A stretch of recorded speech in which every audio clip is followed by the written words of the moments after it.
Office ఎన్విరాన్మెంట్ని కూడా మార్చారు. అప్పుడు క్లీన్ అండ్ గ్రీన్ అని తీసుకొచ్చి మొక్కలు పెంచడం, పరిసరాలను శుభ్రంగా ఉంచడం, దాంతో ఎవరన్నా ప్రభుత్వ ఆఫీస్కి వెళ్ళాలంటే అప్పుడు దాకా అమ్మో ప్రభుత్వ ఆఫీసా ఎంత గలీజ్గా ఉంటుందని అనే పరిస్థితి నుంచి ఒక నీట్నెస్ అనేటువంటిది ఒకటి క్రియేట్ చేశారు. కార్యాలయాలు, హాస్పిటల్స్, స్కూల్స్ ఇవన్నీ 1 by 1 అట్లా. ఆ తర్వాత ఏం చేశారంటే ఎకనామిక్ రీస్ట్రక్చరింగ్ ప్రాజెక్ట్ అనేది తీసుకొచ్చారండి ఫస్ట్ టైం. అది ఇండియాలోనే ఆంధ్రప్రదేశ్లో మొట్టమొదటిసారి. దాని ద్వారా కొంత అంటే నిధులు సమకూర్చుకున్న తర్వాత ప్రయారిటైజేషన్ చేశారు. ఫస్ట్ ఏది ప్రయారిటీ మనకి? విద్య, పిల్లల విద్య, పోషకాహారం, అదేవిధంగా గర్భిణీ స్త్రీల ఆహారం, వాళ్ళ ఆరోగ్యం, ఇటువంటి దాన్ని పారామీటర్స్గా పెట్టుకొని ముందుకు ఎకనామిక్ రీస్ట్రక్చరింగ్ ప్రాజెక్టులో మనకి దాదాపుగా ఆ రోజుల్లో 12,000 కోట్లు వచ్చింది. తర్వాత అట్లాగా దాని తర్వాత స్మార్ట్ గవర్నమెంట్ తర్వాత చిన్న ఉదాహరణ, అసలు పరిపాలనలో ఒక చిన్న మార్పు, అసలు మొత్తం ఎంటైర్ దీన్ని ఎలా మారుస్తుంది అనడానికి అప్పటి వరకు చంద్రబాబు నాయుడు గారు ముఖ్యమంత్రి కాకముందు వరకు కుల ధృవీకరణ పత్రం కావాలంటే 10th పాస్ అయిన తర్వాత తీసుకోవాలి, ఇంటర్ పాస్ అయిన తర్వాత, డిగ్రీ తర్వాత, పీజీ తర్వాత జాబ్కి తీసుకోవాలి. ఆ సమయంలో ఏం చేశారంటే ఇది కాదు, దీనికి చాలా విలువ సమయం పోతున్నదని చెప్పి శాశ్వత కుల ధృవీకరణ పత్రం పెట్టారండి.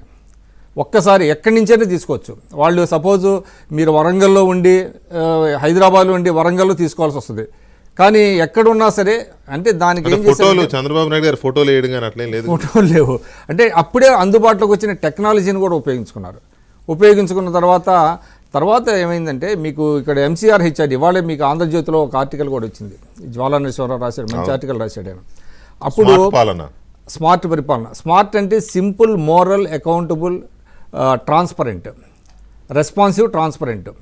అట్లనే మీకేంటంటే ముఖ్యమంత్రి గారు ఎక్కడైనా విదేశాలు వెళ్తుంటే మంత్రులు ఎయిర్పోర్ట్కి వెళ్ళటం ఉండదు, చూడండి, పుష్పగుచ్చాలు ఇవ్వడం ఉండదు. దానికి కూడా తండ్రి పేరు ఇంకో పేరు పెట్టలేదు ఆయన, మర్రి చెన్నారెడ్డి మానవ వనరుల అభివృద్ధి కేంద్రం అని పెట్టారు. మర్రి చెన్నారెడ్డి కాంగ్రెస్ ముఖ్యమంత్రి, ఆయన చంద్రబాబు నాయుడు గారు చేశారు. చేసిన తర్వాత శిక్షణ, అందరికీ శిక్షణ ఇవ్వాలని ఐఏఎస్లు, ఐపీఎస్లు మొదలుకొని కింద స్థాయి వరకు అందరికీ శిక్షణ ఇప్పించాడండి.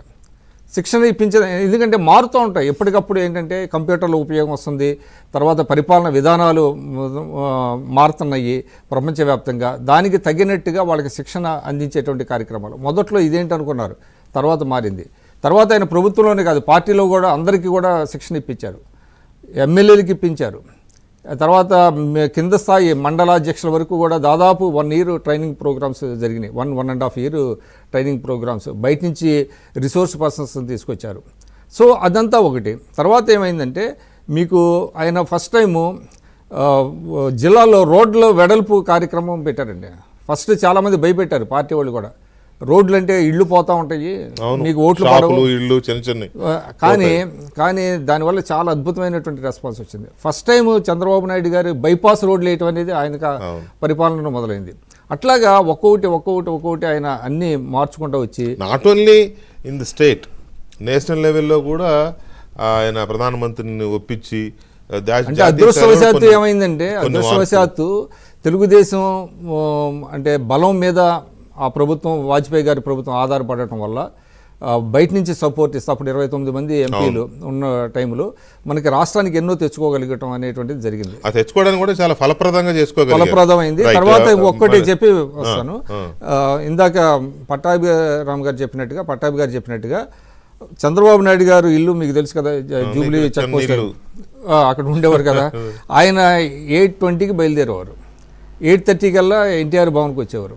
8:30 నుంచి 10:15 వరకు ఉండేవారు. అది చెప్పే ముందు ఒక విషయం చెప్పండి, ఎందుకు చంద్రబాబు నాయుడు గారు రాజశేఖర రెడ్డి గారు కట్టినట్టు కానీ, లేకపోతే కేసీఆర్ గారు కట్టినట్టు కానీ, జగన్మోహన్ రెడ్డి గారు కట్టుకున్నట్టు కానీ ఆ ప్యాలెస్లో అవి కట్టుకోలేదు? ఎందుకు అప్పుడు ఆ ఇంట్లోనే 9 ప్లేస్ ఉండేది కాదు. ఆయన గదిలో 3 కుర్చీలు, ఒక 9 కుర్చీలకి 9 టైట్ గా అయితే 9 మంది పట్టేవారు మాక్సిమం.